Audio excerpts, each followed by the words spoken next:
So,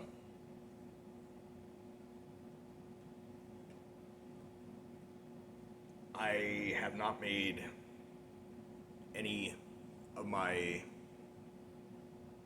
what would I guess previously be referred to as typical content, usual content, for a week or two now.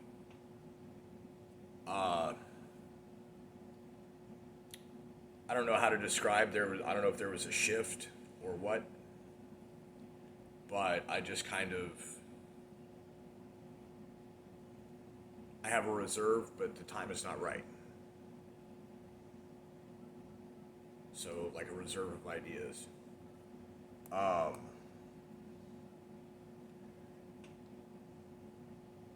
I can ascribe some of it, I think, to the results of a bit of a rethink on trending trajectories of outcomes, thinking in terms of future causality awareness, not actual causality.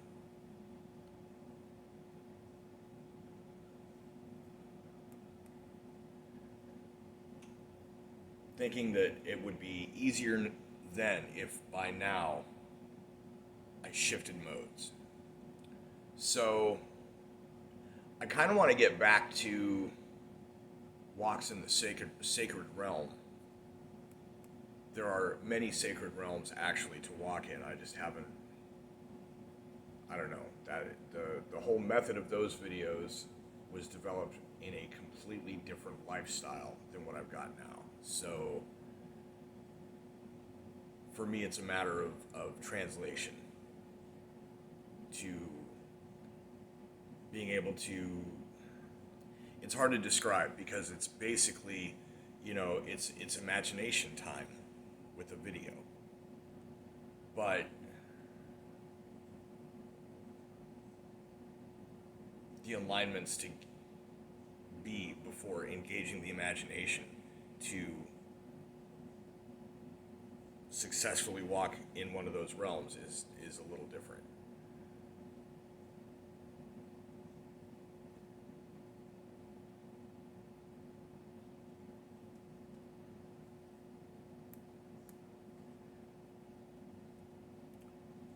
I do have a post-apocalyptic mukbang coming up.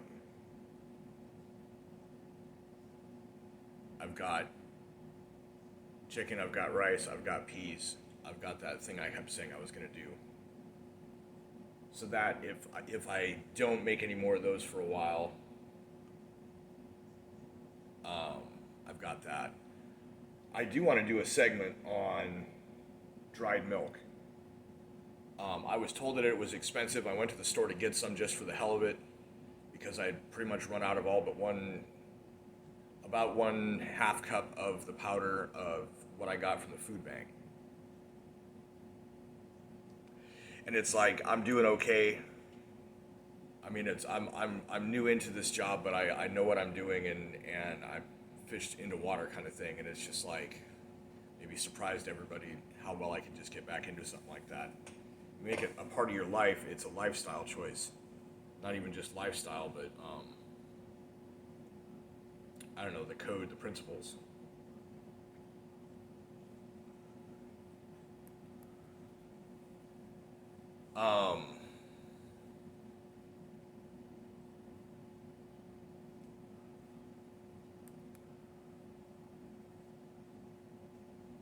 I am intentionally, and I've spoken on this before, I am intentionally not naming or wearing the regalia of my employer just in case. I don't think there's anything to fear. I don't think that's of any of the things I talk about that's anything significant. The other thing is that the videos that I have put out have been a little different.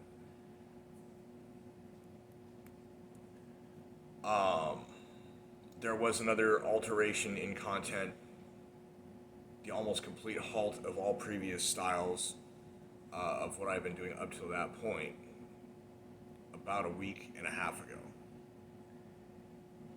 And over the course of the last week and a half, I've been acquiring the buildup of my mood stabilizer. And that makes everything what I feel like saying and doing and how I say and do it a little bit different.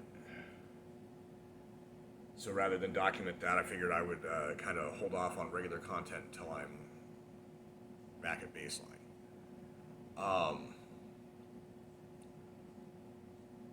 So that's kind of the actual theme of this video, is getting at that point. But also a little clarification. There's a difference between tending to your mental health and having a mental illness. There is a difference between what are some of these things that are labeled as disorders. The term disorder in the psychology is a little bit different. It doesn't necessarily refer to something that is wrong. It refers to something that is outside of what is considered an anatomical norm. So you have like the best example I can give is that in Gnosticism they had this thing called the Kadmon, Adam Kadmon, and it basically was the prototype man, but it was like the blueprint. And so in psychology, there's kind of an idea of a vacuous blueprint of that which is normal, and everything else that it is described and deals with is the abnormal. And so you're viewing normality by the shape of its shadow and everything you know about abnormality, which is an interesting thing if you really put some thought into what that implies and question whether self-honesty is present.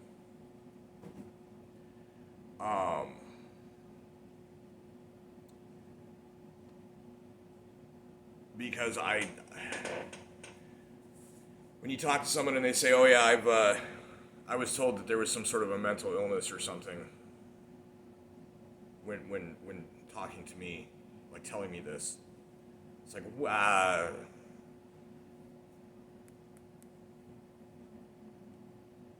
I'm bipolar. That's my thing.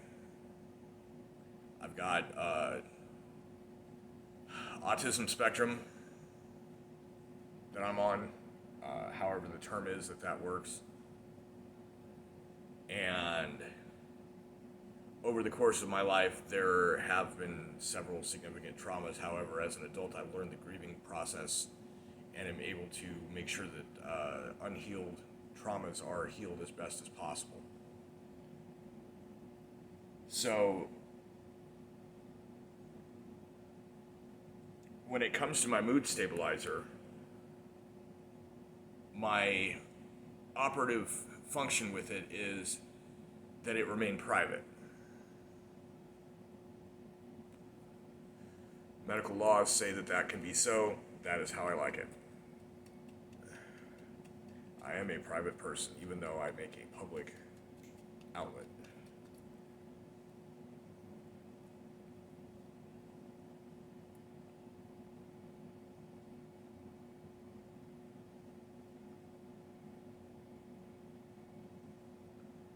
So,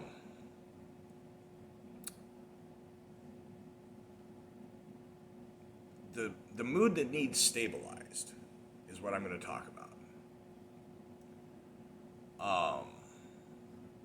I should say the mood that enjoys stabilization. When it is stabilized, everything is better. My type of bipolar was not actually acknowledged officially when I was diagnosed as bipolar, circa 2004 or 2005. Shortly after that, in the scientific literature and the DSM manual, was added another type of rapid cycling called ultradian, and that is what I deal with.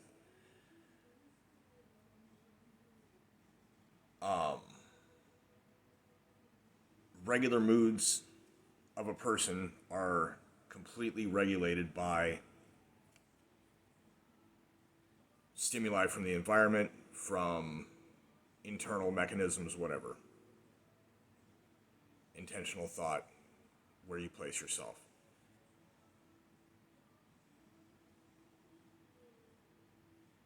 A mood that swings is a thing where you just wake up and it's like something changed, but nothing actually changed in your life. And that in itself is an aspect that I think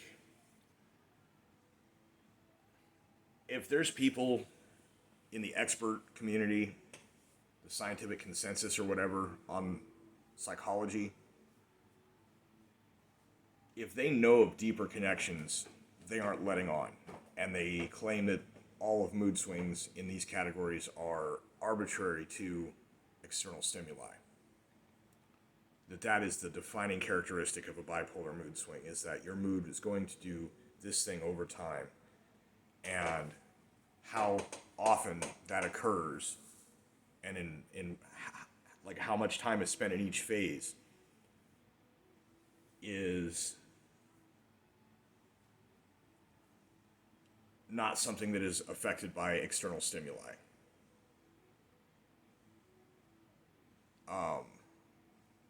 Typical normal cycle bipolar lasts for several weeks to months at a time per cycle, which is a pretty slow arc. It would be hard to notice.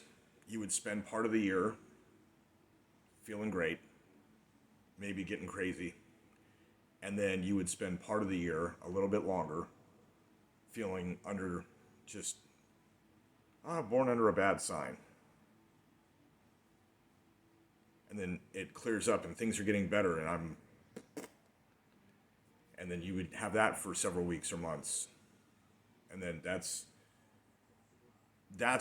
what a regular speed normal cycle bipolar does. There are several people that are like that that are able to be aware of it. They are celebrities, basically. Then there is rapid cycling bipolar, and that is where your up cycles typically last a good 2 weeks and your down cycles last a month or two. And these lead to emotional changes and bizarre experiences in the day-to-day over the course of your life. Because the changes just kind of happen when they happen. They're not necessarily triggered, but in rapid cycling, there can be triggers. Officially, there aren't, but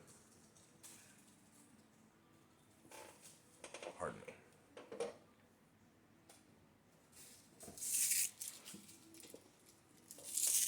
Cat's chewing on plastic.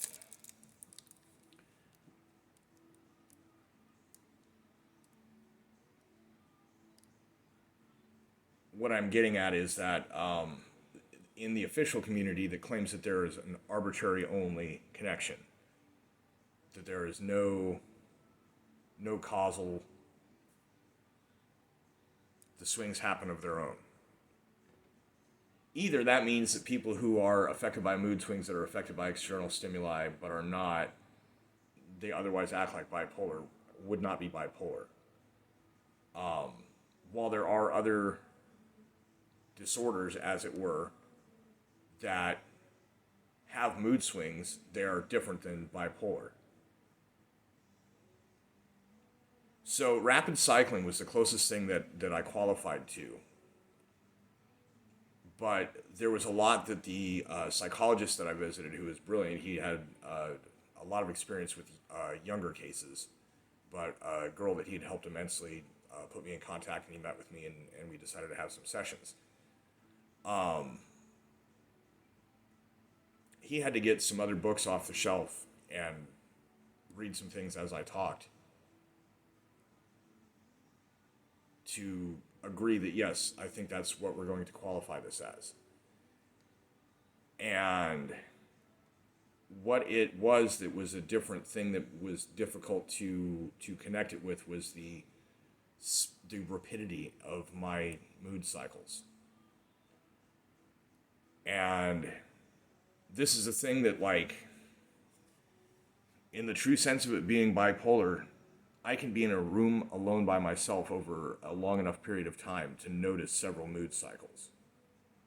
And there is no worldly connection to them. So unless we're talking about, solar radiation effects or something on the magnetic field of a brain or whatever, there's no science backing that.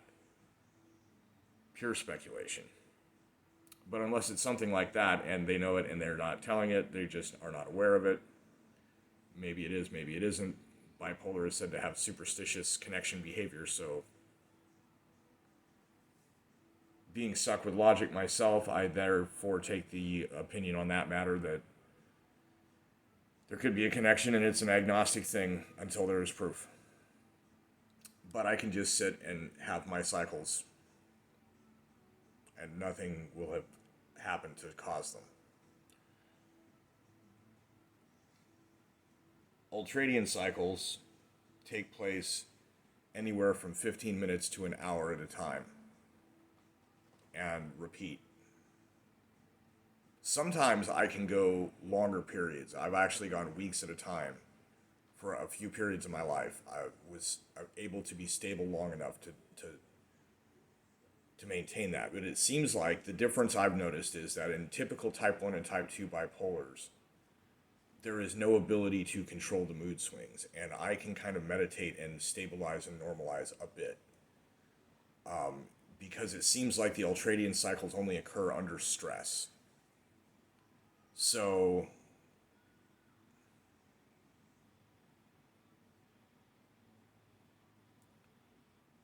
the less apt and prone to stress I am, the better off I am. I am more stable that way.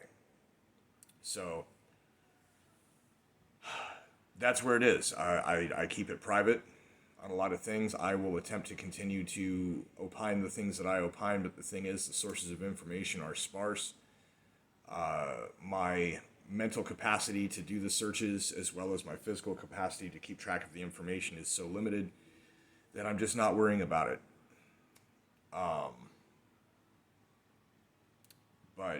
And as a result, there's no point really talking about it.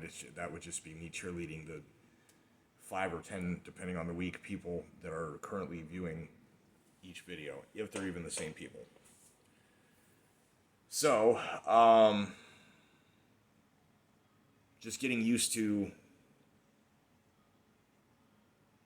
the different. It's hard to explain when your mind is no longer racing and you can think clearly. And it's not that I wasn't thinking clearly before, but it's just that I'm still moving normal speed, but I don't feel like I'm moving at light speed, if that makes any sense. I've got an ability to keep up with my own mind now, even not on a mood stabilizer, but I can't necessarily control the speed. And the less stressed I am overall, including, being medicated, I take no shame in this being medicated. The privacy is for other reasons. But anyways, the build-up is just about done. And at that point, I think my sense of humor and all other things are going to return to normal. In the meantime, it's just been acclimating to not being in that destitute position, and my days off have been spent in either taking time off or doing other things for which I don't really have the urge or time to videotape my exploits. So I've got a repertoire of things. I just, when the time is right and I'm able to figure out how I want to present them, I've got a couple of songs I was going to put out, and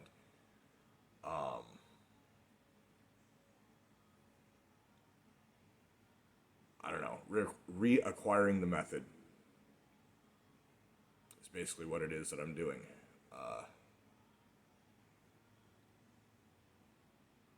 Used to do this with newspapers. Every time is an improvement. So,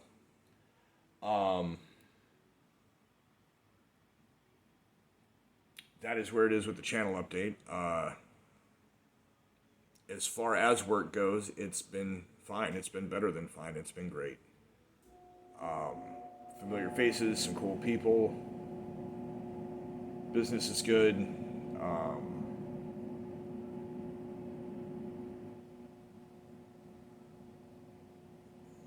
Works great. So as a consequence of that, there's no serious heavy drama or craziness. There's nothing, you're like, oh, well, this thing the other day I got to, there's none of that. And I've chosen to not complain about if I don't get heavy tips on a day or whatever, because there's going to be days like that. And it's just better not to be so negative. So I'm not. things are good on that front. This concludes my vlog channel update reasoning thing.